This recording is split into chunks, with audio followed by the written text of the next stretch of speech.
ಮಾಧವಿ ಕಾದಂಬರಿ. ಗಂಗಾ ಯಮುನಾ ಸಂಗಮ ಸ್ಥಳದಲ್ಲಿ ಪ್ರತಿಷ್ಠಾನ ನಗರವೆಂಬ ಸುಂದರ ಪುರವಿತ್ತು. ಯಯಾತಿ ಮಹಾರಾಜ ಅದರ ಅರಸ. ಅವನು ಶೂರನೂ ಧರ್ಮಿಷ್ಠನೂ ಆಗಿದ್ದನು. ಪ್ರಜೆಗಳು ನಿತ್ಯ ಸಂತುಷ್ಟರು, ಸುಖಿಗಳು, ಕುಶಲ ಕಲೆಗಳಲ್ಲಿ ನಿಷ್ಣಾತರು. ಆ ಭೂಮಿ ಯುದ್ಧಕ್ಕೆ ಪ್ರಸಿದ್ಧವಾದ ಹಾಗೆ ಯಜ್ಞ ಯಾಗಾದಿಗಳಿಗೂ ಪ್ರಖ್ಯಾತವಾಗಿತ್ತು. ಯಯಾತಿಯ ಅರಮನೆ ಊರ ಮಧ್ಯೆ ಕಳಸದಂತೆ ಶೋಭಾಯಮಾನವಾಗಿತ್ತು. ಎತ್ತರದ ಗೋಪುರಗಳಿದ್ದ ಅರಮನೆಯ ಮುಂಭಾಗದಲ್ಲಿ ಓಲಗ ಶಾಲೆ ಮತ್ತು ವಿಸ್ತಾರವಾದ ಹಜಾರಗಳಿದ್ದುವು. ಹಿಂಭಾಗದಲ್ಲಿ ಪ್ರಹರಿಗಳಿಂದ ಕಾಯಲ್ಪಡುತ್ತಿದ್ದ ಅಂತಃಪುರವಿತ್ತು. ಅಂತಃಪುರದ ಬಲಪಾರ್ಶ್ವದಲ್ಲಿ ಮಹಾರಾಣಿ ದೇವಯಾನಿಯ ವಿಶ್ರಾಂತಿ ಗೃಹ, ಶಯನ ಮಂದಿರ. ಎಡಬದಿಯಲ್ಲಿ ರಾಜಕುಮಾರಿ ಮಾಧವಿಯ ನಿವಾಸ. ಇವೆರಡಕ್ಕೂ ಮಧ್ಯೆ ವೃಕ್ಷ ಲತಾಕುಂಜಗಳಿಂದ ತುಂಬಿದ ಸುಂದರ ಉದ್ಯಾನ.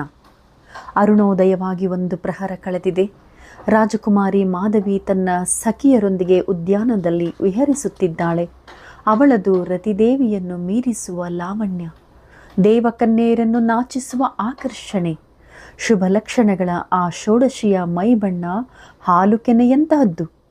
ಅಗಲವಾದ ಹಣೆ, ಉದ್ದವಾದ ಕಪ್ಪು ನುಣುಪು ಕೂದಲು, ಕಮಲಲೋಚನೆ, ನೀಳವಾದ ನಾಸಿಕದ ಸುಂದರಿ. ತೊಂಡೆ ಹಣ್ಣನ್ನು ನಾಚಿಸುವಂಥ ತುಟಿಗಳ ಬಣ್ಣ, ಬಾಳೆ ದಿಂಡುಗಳ ಹಾಗಿದ್ದ ತೊಡೆಗಳು, ಉನ್ನತವಾದ ನಿತಂಬಗಳು.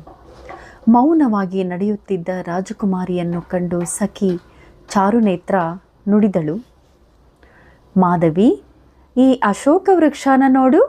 ಹಸಿರೆಲೆಗಳ ವೃಕ್ಷದಲ್ಲಿ ದಟ್ಟ ಕೆಂಪು ಹೂಗಳು. ಅದನ್ನು ದಿಟ್ಟಿಸಿದ ಮಾಧವಿಯ ಮುಖದಲ್ಲಿ ಒಂದು ಕ್ಷಣ ಕಿರುನಗೆ ಅರಳಿ ಮರುಕ್ಷಣ ಗಂಭೀರವಾಯಿತು. ಚಾರುನೇತ್ರ ಮಾಧವಿಯನ್ನು, ಅಶೋಕ ವೃಕ್ಷವನ್ನು ಮತ್ತೆ ಮತ್ತೆ ವೀಕ್ಷಿಸಿದಳು. ರಾಜಕುಮಾರಿ ಹುಟ್ಟಿದ್ದುದು ಅಶೋಕದ ಹೂಗಳಂತಹ ಕೆಂಪು ಬಣ್ಣದ ರೇಷ್ಮೆ ಸೀರೆ. ಎದೆಗೆ ಸ್ತನಬಂಧ, ಅದರ ಮೇಲೆ ತೆಳ್ಳಗಿನ ಹಸಿರು ಮೇಲು ಹೊದಿಕೆ, ಕಿವಿಯಲ್ಲಿ ಅವತಂಸ, ಕೊರಳಲ್ಲಿ ನವರತ್ನಹಾರ, ಬೈತಲೆ, ಮಣಿಯ ಕೆಳಗಡೆ ಕುಂಕುಮದ ಬೊಟ್ಟು, ನಡುವಿಗೆ ಬಂಗಾರದ ಒಡ್ಯಾಣ, ಕೈಯಲ್ಲಿ ಮಾಣಿಕದ ಕಂಕಣ, ಕಾಲಲ್ಲಿ ಗೆಜ್ಜೆಗಳಿದ್ದ ಕಾಲಂದುಗೆ. ಈ ಭುವನ ಮೋಹಿನಿಗೆ ಎಂಥ ಚಿಂತೆ! ಇವಳ ಬೇಸರ ಕಳೆಯಬೇಕು ಎಂದು ಯೋಚಿಸಿಕೊಳ್ಳುತ್ತಾ ಚಾರುನೇತ್ರ ನುಡಿದಳು, ಮಾಧವಿ, ಕೊಳದ ಹತ್ತಿರ ಹೋಗೋಣ ಬಾ. ಅಲ್ಲಿ ನೋಡು, ಕಮಲಮುಖಿ ವೀಣೆಯನ್ನು ಶ್ರುತಿ ಮಾಡಿಕೊಳ್ಳುತ್ತಿದ್ದಾಳೆ. ಉದ್ಯಾನವನದಲ್ಲಿ ಬೆಳೆದಿದ್ದ ಆಮ್ರ, ಚಂಪಕ, ಕೇದಗೆ, ಪಾಟೀಲ ವೃಕ್ಷಗಳನ್ನು ದಾಟಿ ಅವರು ಪುಷ್ಕರಣಿಯ ಸಮೀಪಕ್ಕೆ ಬಂದರು. ಕೊಳದಲ್ಲಿ ತಾವರೆ ನೈದಿಲೆಗಳು ಬಿರಿದಿದ್ದುವು. ಹಂಸ ಸಾರ ಪಕ್ಷಿಗಳು ನೀರಿನಲ್ಲಿ ಈಜಾಡುತ್ತಿದ್ದುವು. ಮಾಧವಿ ಚಾರುನೇತ್ರೆಯರು ಬಳಿಯಲೇ ಇದ್ದ ಮಣಿಶಿಲೆಯ ಹಾಸುಗಳಲ್ಲಿ ಮೇಲೆ ಕುಳಿತರು. ವೀಣೆಯೊಂದಿಗೆ ಸ್ವರಮಂಡಲ ಕಿನ್ನರಿಗಳು ಮಿಲನಗೊಂಡವು. ಗಾಯಕಿಯೊಬ್ಬಳು ಇಂಪಾದ ಸ್ವರದಲ್ಲಿ ಭೂಪಾಳಿ ರಾಗವನ್ನು ಆಲಾಪಿಸತೊಡಗಿದಳು. ಬೆಳಗಿನ ತಂಪು ಗಾಳಿಯ ಜೊತೆಗೆ ಮಾಧುರ್ಯದ ಆ ದನಿ ಮಾಧವಿಯ ಮನಸ್ಸಿನಲ್ಲಿ ವಿವಿಧ ತರಂಗಗಳನ್ನೆಬ್ಬಿಸಿತು. ರಾಗ ಏರಿಳಿತು ಇಳಿಯಿತು. ಗಾನದ ಇಂಪು ಎಲ್ಲರನ್ನೂ ಮೈಮರೆಸಿತು. ಒಂದು ಹಾಡು ಮುಗಿಸಿ ಗಾಯಕಿ ವೇಳಾವಳಿ ರಾಗವನ್ನೆತ್ತಿಕೊಂಡಳು. ಮಾಧವಿ ಅತ್ತಿತ್ತ ನೋಡಿದಳು, ಮೇಲೆದ್ದಳು. ರಾಜಕುಮಾರಿ, ಇವತ್ತು ನನ್ನ ಮನಸ್ಸು ಸಂಗೀತದಲ್ಲಿಲ್ಲ ಎಂದಳು. ಚಾರುನೇತ್ರೆ. ಮಾಧವಿ ಮಾತನಾಡದೆ ಮುನ್ನಡೆದಳು. ಏನು ಯೋಚಿಸುತ್ತಿದ್ದಿ? ಲತಾ ಮಂಟಪಕ್ಕಾದರೂ ಹೋಗೋಣವೇ? ಇರುವಂತಿಗೆ ಮಾಲತಿ ಲತೆಗಳನ್ನು ಹಬ್ಬಿಸಿದ ಮಂಟಪದೊಳಗೆ ಹೂಗಳ ಪರಿಮಳ ತುಂಬಿತ್ತು. ಆಸನವೊಂದರಲ್ಲಿ ಕುಳಿತುಕೊಳ್ಳುತ್ತಾ ಮಾಧವಿ ಎಂದಳು, ನಿನ್ನೆ ನೀನು ಆ ವಿಷಯ ಹೇಳಿದಾಗಿನಿಂದ. ಯಾವುದು? ಸ್ವಯಂವರದ ವಿಷಯ ತಾನೆ? ಹಿಂದಿನ ಸಂಜೆ ಮಹಾರಾಣಿ ದೇವಯಾನಿಯ ಸಖಿ ಹಂಸಿನಿ ಚಾರುನೇತ್ರೆಯ ಬಳಿ ಪಿಸು ನುಡಿದಿದ್ದಳು. ಚಾರುನೇತ್ರ, ಒಂದು ಗುಟ್ಟು, ಯಾರಿಗೂ ಹೇಳಬಾರದು. ಮಹಾರಾಜರು ದೇವಯಾನಿ ಮಹಾರಾಣಿಯ ಹತ್ತಿರ ಹೇಳ್ತಾ ಇದ್ರು. ನಾನು ಕದ್ದು ಕೇಳಿಸ್ಕೊಂಡೆ.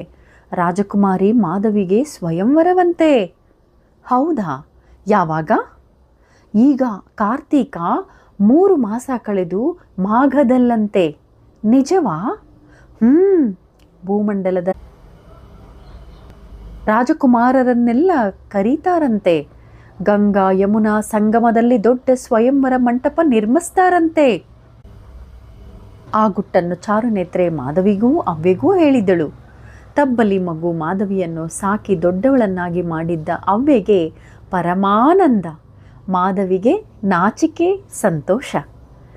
ಉಂಗುಷ್ಟದಿಂದ ನೆಲವನ್ನು ಕೆರೆಯುತ್ತಾ ಕುಳಿತ ಮಾಧವಿಯ ಲಜ್ಜೆಯನ್ನು ಗಮನಿಸಿ ಚಾರುನೇತ್ರೆ ಕೇಳಿದಳು, ನಾಳೆ ನೀನು ಮಾಲೆ ಹಾಕೋ ರಾಜಕುಮಾರ ಹೇಗಿರಬೇಕು ಅಂತ ಯೋಚಿಸ್ತಿದ್ದೀಯಾ ಅಲ್ವಾ?